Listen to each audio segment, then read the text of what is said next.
Hello guys! Let me share to you kung paano pa ginagamit ng essential oil other than aromatherapy or diffusing. Recently kasi may nagtanong sa akin kung paano namin gagamitin yan kung brown out, hindi kami makapag-diffuse, hindi namin magamit.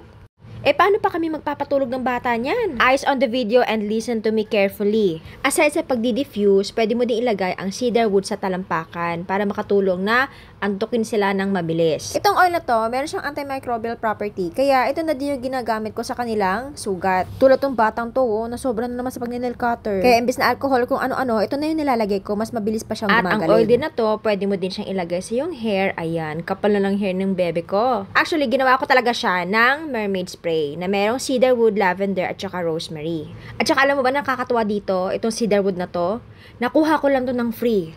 Tapos ang daming gamit, 'di ba? Kaya sinasabi ko sa'yo, lugi yung mga bumibili lang sa Shopee versus sa amin na bumibili talaga sa aming virtual office. 'Di ba? Nakuha ko to ng free. Tapos meron pa akong rebates points para pwede kong gamitin kung magre-redeem ako soon ng products. Tapos ito pa. Sure ako na hindi to fake, hindi to adulterated, at hindi to na-altered. Yon ang mahirap sa mga binibili sa mga third party na mga app. Hindi mo alam kung ano nilagay na nila. At saka alam mo, sa totoo lang, bawal yun.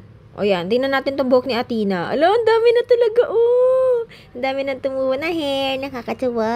Mahal mag-young living kung hindi mo alam anong dapat mong gawin. Kaya kung hindi mo man alam anong dapat mong gawin, mag-usap na tayo, tuturuan kita. At tutulungan kita. O ako din, magdadrop din ako ng cedarwood para mas mahimbing ang tulog. Good night!